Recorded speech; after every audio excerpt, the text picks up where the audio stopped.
In 1974, a book was published entitled Zen and the Art of Motorcycle Maintenance. Since that time, the word Zen has been increasingly heard throughout the United States. But what is Zen, and what are its origins and purpose? Stay tuned as we interview Mr. Marc Potter, a Zen practitioner, on The Better Part.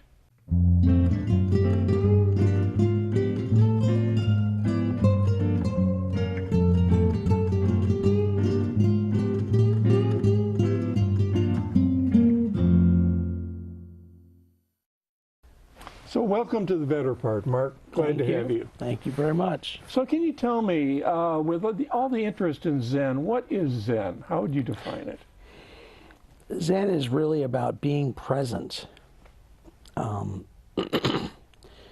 People most commonly think of it as a form of meditation. Most technically speaking, it's not really meditation. It looks like meditation. Meditation is kind of the ground of it, the groundedness of it. The two largest schools of Zen use something that's like meditation called Zazen, which is, in English, means just sitting. It's a formalized version of just sitting that is used as the most common. That's the easiest definition. Where does Zen come from? What are its origins? Most commonly, the origin is thought of as the historical Gautama Buddha, who lived in about 400, 500 BC. I still use BC AD. They can. Now, is this China? No, India. Northern India, near Nepal. He was born, 400 or 500 years before Christ, lived as a prince. When he was in his late 20s, early 30s, he had this epiphany in which he realized that everything is. Mm-hmm. Everything is. And I could say it differently, but that's the most accurate way to say it. Yeah. Everything is. Yes. That's an interesting thought. Thank you. I remember Let's hope so. When my son used to play Little League Baseball, one of the things they would tell the hitters when they walked up to home plate to try to hit the ball when they were very young was just be. Just be. That's it. That's it. Yeah. Maybe. So you briefly alluded to different types of Zen. Can you tell us a little bit more about different types of Zen, please? These days in the world, the most common forms of Zen, in terms of the way it's practiced, are Soto and Rinzai. Okay. Soto, they came in existence about the same time, kind of pre-1200 AD. There was Soto is the sitting part. It emphasizes the sitting the most, and it has a little bit of Rinzai in it. Rinzai, by differentiation, is about something called koans, which are unsolvable riddles. The most famous one that Westerners have heard is, what is the sound of one hand clapping? That is a very common riddle that we've heard in America. There are hundreds of these, and a Rinzai student will work through many of these during, 10, 20, 30, 40 years of practice. So it's kind of differs where the emphasis is. One is on sitting, the other type of is on riddles. Is there any particular type of sitting that's used, posture-wise, or is... The sitting, yes, the sitting is very specific. There's a book, Suzuki Roshi wrote a book in the 60s, Zen Mind, Beginner's Mind, which goes into that sitting with a degree of specificity. I see. It would take us 2 or 3 shows to describe all of that stuff. Is this, for instance, a sitting with the crossed legs, etc.? Yes, exactly. And certain types of breathing, your tongue and your head and your spine are positioned in a very particular way. Mostly, you're just looking to be very erect and relaxed and centered, grounded. That's why doing it in a full lotus is the best, but other forms are also perfectly acceptable. Paying attention to the breathing is one way to do it. The hands are in something called a mudra, which is like this, where the thumbs are just barely touching. Roshi said that you should be able to imagine you have one piece of paper in between your thumbs. Very interesting. That you're holding it gently. So. Now, does a sitting, it seems like if you were to try to sit in a cross-legged position, perfectly erect, does this preclude, let's say, certain people from practicing that type of Zen? For instance, if you, many people, for instance, cannot get in a cross-legged position. Yes, exactly. They just can't assume. Yes, very lovely. Is that type of Zen just kind of off the table for them? Actually, thankfully, no, because in America, what you'll see throughout the conversation is we like to do things our own way, thank you very much. So the way sitting is done has changed dramatically. It's expanded a lot. People nowadays do many, many forms of sitting, including the way I do it, which is I just sit in a chair, period. And I do the best I can, and that's my sit. That's my sit. So, well, this may not adhere to the, the old ancient Japanese way of doing it. Yeah. We're Americans, and we do what we want. Speaking of America, is Zen practiced throughout the world, or is it only present in certain countries? Zen, these days, Zen is practiced pretty much throughout the world. You'd really be surprised. Most countries have at least a few Zen centers. It started, of course, Zen actually started in China. I see. Buddhism started in India. And myth has it that it was brought to China by a gentleman named Bodhidharma, who was the 28th patriarch. Long story. And the Buddhism mixed in China with Confucianism and Taoism. Okay. And so Zen really has a mixture of things in it. It's not just any one of the, in my opinion, it's not one of the pure forms of Buddhism. It has a little essence in it from some of these other Chinese cultures. Once it was in China, then it spread to other countries, Japan, Korea. At that time, it was just Korea, and other countries in the Asian area. And then, of course, in the late 1800s, it came to America. Now, you mentioned Zen, Buddhism, Taoism. I don't know that much about this area, obviously, but are Buddhism and Taoism forms of religions? It's a great question. Not 114% of the world considers Buddhism a religion. I see. And in Zen, we try to hold the spot that says Buddhism is not a religion, never was a religion, was never meant to be a religion. We don't have a God, we don't have a belief system, etc. But if you look at Buddhism, there are gods, there's worship, there's prayer, and even in Zen, some leaders are referred to as Zen priests. So it's just, it's going to be regarded as a religion for many centuries to come, and it's really not one.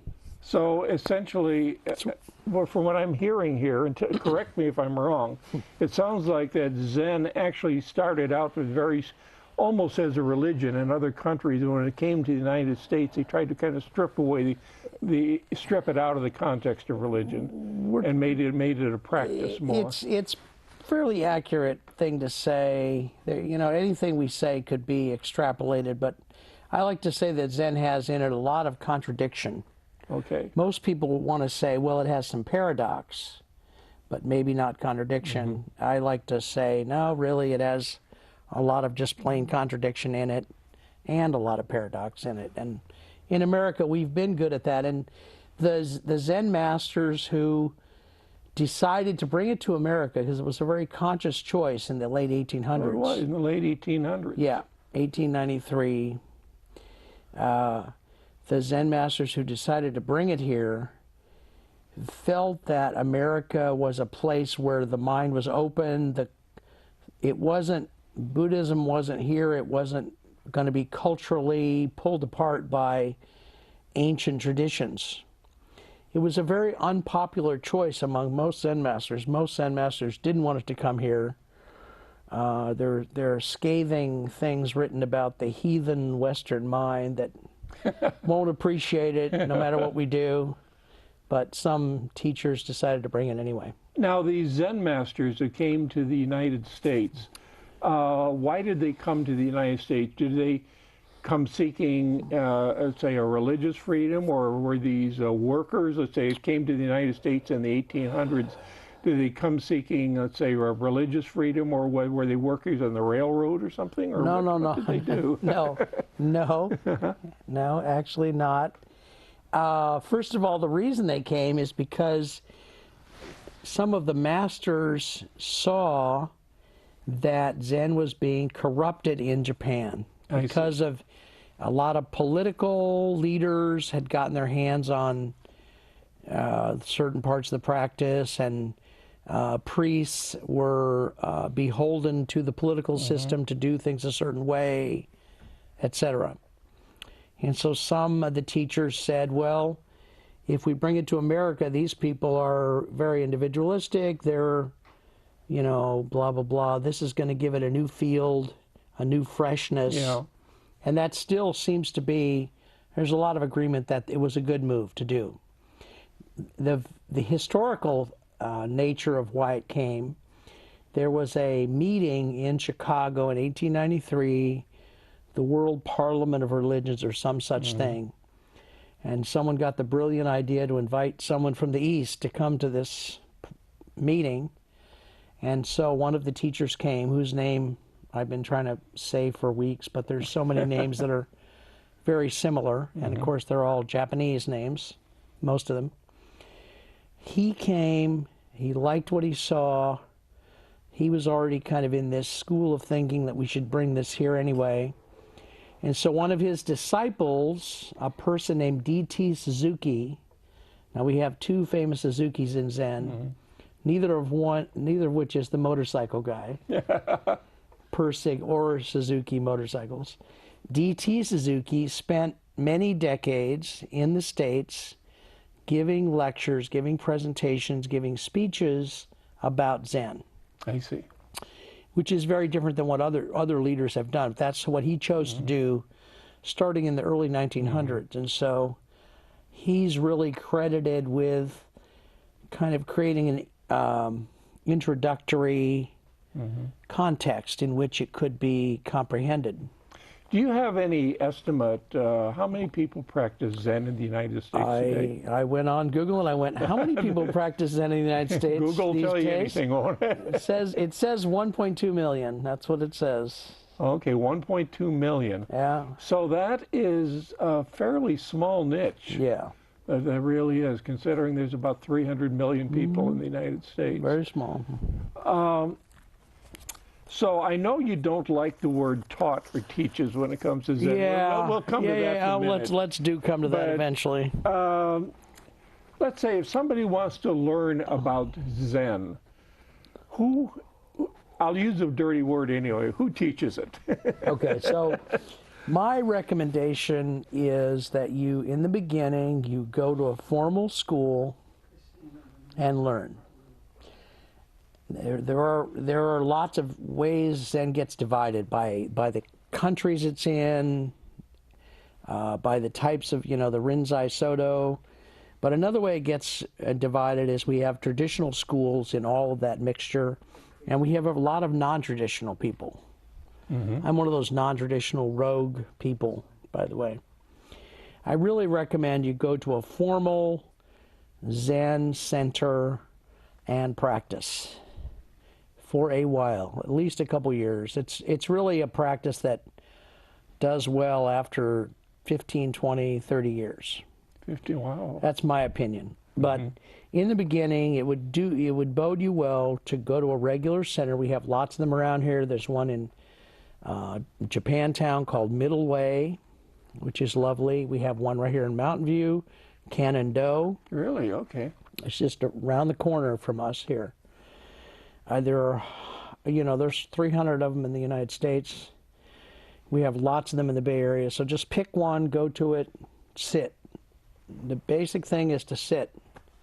Now, do these, I'll use the word courses, do these courses or learning experiences, do these cost money or are they free? They're free. You're welcome to make a donation. Mm-hmm. Most centers, like I went to Middle Way for a while, it's not always true, but some centers sit in the early morning. I see. So you arrive there at maybe 20 minutes after 5. That is early morning. And you'll do 2 periods of 40 minutes. Mm-hmm. So you do 1 period of 40 minutes. You have 10 minutes of kinhin, which is walking. Mm-hmm.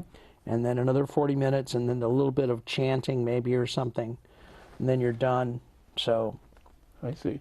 So you can certainly fit that into a very busy schedule. It doesn't. Yeah, because you're going to be doing that when you used to be asleep. How does Zen benefit you personally in your daily life? What do you get out of Zen? Good. You're going to give me a chance to rant here for a minute.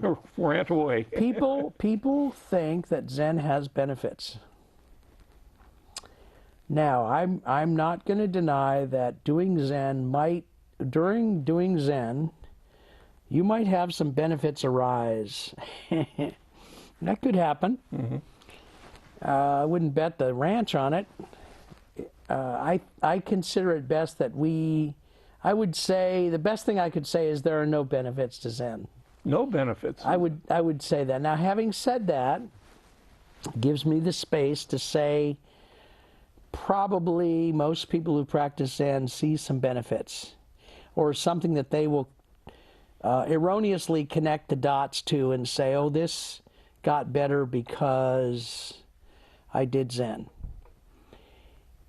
I'm also one of those people. I have an experience that says Zen benefits me.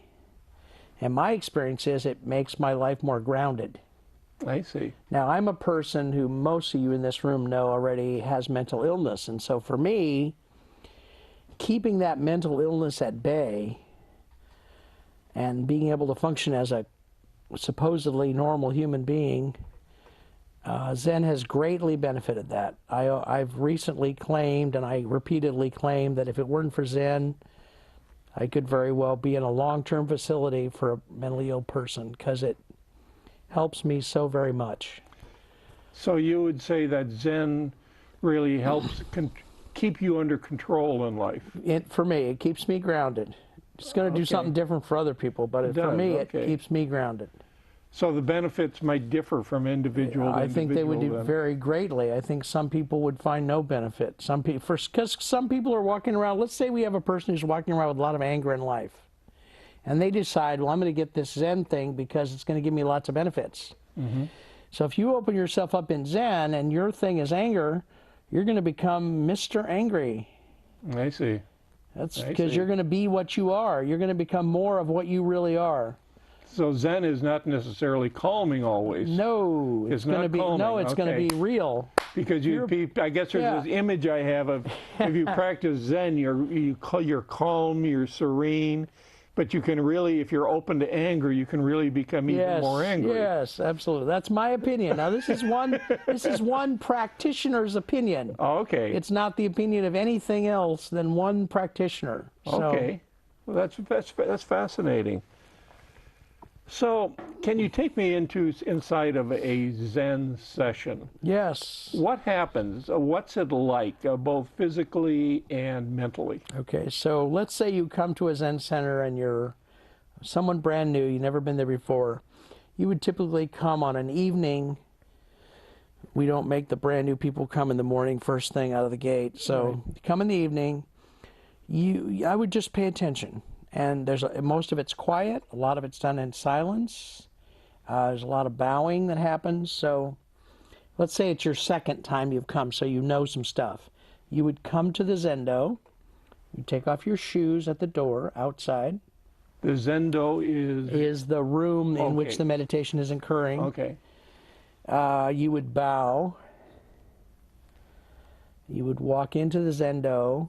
You would have a spot, a meditation spot in the Zendo, or you would just pick one.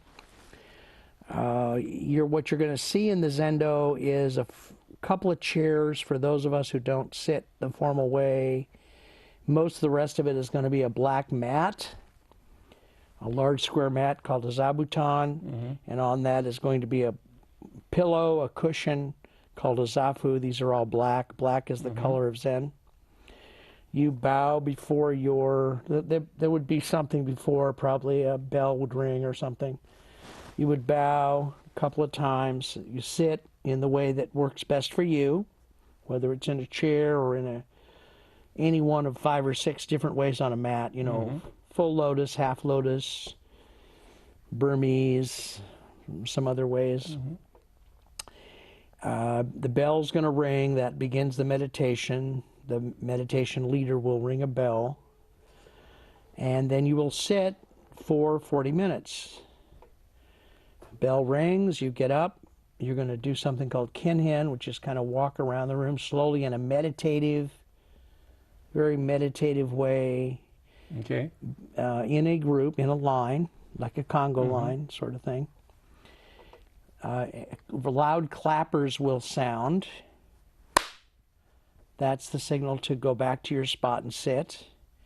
Once everyone is seated properly, a bell will ring. You'll do 40 minutes. You get up, and then you try to slowly get back up again. Oh, my body hurts. And sometimes after that, there are some chants. Right. Just kind of thanking the Buddha for what he did, this guy, not a god, etc. And then you go home. Okay. I've got to ask you this. I am curious about this. Is Zen associated at all with the use of drugs or hallucinogens? This is the only time I've ever been asked this question. No. No. Okay. It is not. It never has been, never will be. The only possible connection I could make is people in Zen are very fond of green tea. Okay. Because sitting on a mat for 40 minutes, twice a day, or at a retreat where you're doing it all day for several days, is no small feat. And so green tea which of course has caffeine in it, is frequently used and offered. Now, is Zen different from mindfulness? Well, I remember mindfulness is another phrase that we're hearing a lot about these days. And what's different about it? Well, different people in Zen have different opinions. Okay. I like mindfulness. I personally regard mindfulness as an extension of Zen. Right. I regard it as a westernization of Zen, which is very good and very positive. A man named John Kabat-Zinn is certainly regarded as at least one of the founders of mindfulness. He did a lot with mindfulness in the medical profession. So that's how they fit together for me. Others would say something different, of course. Now, is Zen primarily practiced by a certain age group of people, or is it across the board, all age groups? It's ridiculously across the board. Ridiculously. We've got 3-year-olds, we've got 95-year-olds, everything in between. I see. So, okay, so you've got very young, not very young, but you've got younger people and older people. I've seen teenagers come to the Zendo. We've had 90-year-olds come to the Zendo. How do you become a Zen? I'm going to use the word not teacher. Yeah, whatever works for you. Zen leader. You can swear on this station. Yeah. How do you? How do you do it? Well, yes. There's two ways. There's 2 ways.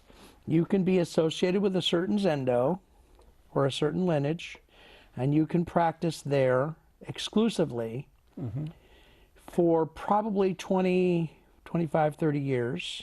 Wow. And if the teacher at that facility over that period of time decides you're ready, they will start to give you, probably 15 years in, certain assignments. That's a long time. It really is. It really is. There's another group that does it much differently, so don't be discouraged quite yet. But this is the foundational traditional school that has kept Zen alive for 2,500 years. So Right. it's to be respected. It's a wonderful thing. So anyway, at the end of this long quote, we'll call it a journey, which is just for sake of conversation. If that person thinks that you're really one of the few people that can carry this forward into the future, something will happen called a Dharma transmission. Mm-hmm.